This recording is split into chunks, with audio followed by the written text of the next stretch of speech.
പിള്ളേരെ ഇന്നൊരു kitchen video ആയാലോ? കിച്ചൺ വീഡിയോ അതെന്താ? പറയുമ്പോൾ ഒരു ഗുമ്മെന്നേ ഉള്ളൂ, ഒന്നുമില്ല, എന്റെ തട്ടിക്കൂട്ട് പാചകങ്ങളൊക്കെ തന്നെ. രാവിലെ ഒരു ഓട്സ് കുടിച്ച് അഡ്ജസ്റ്റ് ചെയ്തു, എന്നാ പിന്നെ ഊണ് ഗംഭീരാക്കാം. ലഞ്ചിനൊരു സാമ്പാറായാലോ? സാമ്പാറിന് ഞാൻ തോമരപ്പരിപ്പ് കുതിർക്കാനൊന്നും വെച്ചിട്ടില്ല കേട്ടോ. നേരിട്ട് കഴുകി ഞാൻ പച്ചക്കറിയുടെ കൂടിയിട്ട് വേവിക്കുകയാണ്. അല്ലേട്ടിന് ഉച്ചയ്ക്ക് ഫുഡ് കഴിക്കാൻ വരുമെന്ന് പറഞ്ഞു. അപ്പൊ കുതിർക്കാനിട്ടാൽ നമ്മളുടെ നേരം ഒരുപാട് വൈകും, അതുകൊണ്ടാണ് കേട്ടോ നേരിട്ട് അങ്ങിട്ടത്. പിന്നെ ഞാനൊരു കോവയ്ക്കാൻ മെഴുക്ക് വരട്ടിയും കൂടാണ് കേട്ടോ വെക്കുന്നത്. വീട്ടിൽ പിടിച്ച കോവയ്ക്കാണ്. അതിന്റെ കൂടെ വീട്ടിൽ നിന്ന് അമ്മ കുറച്ച് പയറ് തന്നു വിട്ടിട്ടുണ്ടായിരുന്നു, അതാണെങ്കിൽ മുറ്റിപ്പോയി. അപ്പൊ പിന്നെ ഞാൻ അത് പൊളിച്ചെടുത്ത് അതിന്റെ പയറ് മാത്രം എടുത്ത് ഇതിന്റെ കൂടിയിട്ട് മെഴുക്ക് വരട്ടാണ് കേട്ടോ. കോവയ്ക്കയും പച്ചമുളകും കുറച്ച് എണ്ണയും കൂടെ ഒഴിച്ച് ഞാൻ കുറച്ച് നേരം അടച്ചു വെക്കുവേ. എന്നിട്ടാണ് കേട്ടോ ഞാൻ നന്നായിട്ട് മെഴുക്ക് വരട്ടി എടുക്കുന്നത്. ഇതിന്റെ ഇടയിൽ കൂടെ നമ്മുടെ പ്രഷർ കുക്കറിയായിട്ട് വിസിലൊക്കെ അടിച്ച് നമ്മുടെ സാമ്പാർ വേവുന്നുണ്ടെന്നുള്ള സിഗ്നലൊക്കെ തരുന്നുണ്ട് കേട്ടോ. പിന്നെ നമ്മളൊരു ചീൻചട്ടിയിൽ കുറച്ച് എണ്ണയൊക്കെ ഒഴിച്ച് കടുവ് വറക്കുന്നുണ്ട്. അതിലേക്ക് മുളക് പൊടിയും മല്ലിപ്പൊടിയും മഞ്ഞപ്പൊടിയും കായപ്പൊടിയും ഒക്കെ ഇട്ടിട്ട് കുറച്ച് കറിവേപ്പില ഇട്ടിട്ട് ഒന്ന് വഴറ്റി എടുക്കുന്നുണ്ട്. സാമ്പാറിൽ കുറച്ച് പുളിയും കൂടെ പിഴിഞ്ഞൊഴിക്കുന്നുണ്ട്. പിന്നെ ഈ കടുവ് വറുത്തതും കൂടെ സാമ്പാറിലോട്ട് ഒഴിക്കുന്നുണ്ട് കേട്ടോ. എന്റെ കയ്യിൽ സാമ്പാർ പൊടിയില്ല കേട്ടോ, അല്ലെങ്കിൽ ഞാൻ കുറച്ച് അതും കൂടി ഇട്ടേ. വെക്കേഷൻ ആയപ്പോഴത്തേക്ക് വലിയ ആവേശത്തിൽ ഞാൻ എന്റെ വീട്ടിലോട്ട് പോയതാണ്.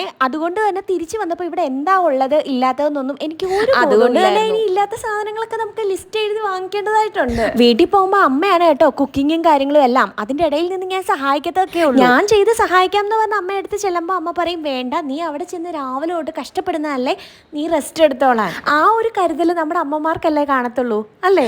അതൊക്കെ പോട്ടെ, നമുക്കിനി ഒരു മുരിങ്ങത്തോരനും കൂടെ ഉണ്ടാക്കണം കേട്ടോ. മുരിങ്ങ ഞാൻ അരിഞ്ഞ് വേവിക്കാൻ വെച്ചിട്ടുണ്ട്.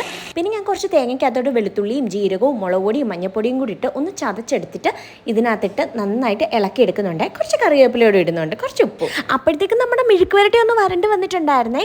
പിന്നെ ഞാൻ അതിലോട്ട് ഒരു സവാളയും കൂടി ചെറുതായിട്ട് അരിഞ്ഞിടുന്നുണ്ട്. സവാള അരിയാൻ പോയപ്പോഴത്തേക്കും നമ്മുടെ മുരിങ്ങത്തോരൻ കരിഞ്ഞു കേട്ടോ. എന്തായാലും അതിന്റെ മുകളിൽ നിന്ന് ഇങ്ങനെ എടുത്ത് മാറ്റിയത് കാരണം പുകയുടെ മണമൊന്നും വന്നിട്ടില്ല, വലിയ കുഴപ്പമില്ല, സാധനം കിട്ടിയിട്ടുണ്ട്. പിന്നെ നമ്മുടെ മെഴുക്ക് വരട്ടി കുറച്ച് മുളക് പൊടിയും മഞ്ഞപ്പൊടി കൂടി ഇടുന്നുണ്ട്. അങ്ങനെ നമ്മുടെ ലഞ്ച് തയ്യാറായി കേട്ടോ. ഇനി പിള്ളേരെ പോയി വിളിച്ചോണ്ട് വരട്ടെ കഴിക്കാൻ വേണ്ടിയിട്ട്. മീൻകറിയും മീൻ വറുത്തതൊക്കെ ഇന്നലത്തെയാണ് കേട്ടോ. ഞാൻ ഫ്രിഡ്ജിൽ വെച്ചിരുന്നിട്ട് ഇന്ന് ചൂടാക്കി എടുത്തതാണ്. പിന്നെ മാങ്ങ അച്ചാറും ഉണ്ടായിരുന്നു. എല്ലാം കൂടെ കൂട്ടിയ ഒരു അടിപൊളി ഊണായിരുന്നു കേട്ടോ. ഊണൊക്കെ ഗംഭീരമായിട്ട് കഴിച്ചിട്ട് ഞാൻ പോയി കുറച്ചു നേരം കിടന്നേ. പിന്നെ അല്ലേട്ടൻ ചോറ് കഴിക്കാൻ വന്നിട്ടുണ്ടായിരുന്നു. അല്ലേട്ടനും ഫുഡ് കൊടുത്തിട്ട് പറഞ്ഞു വിട്ടു.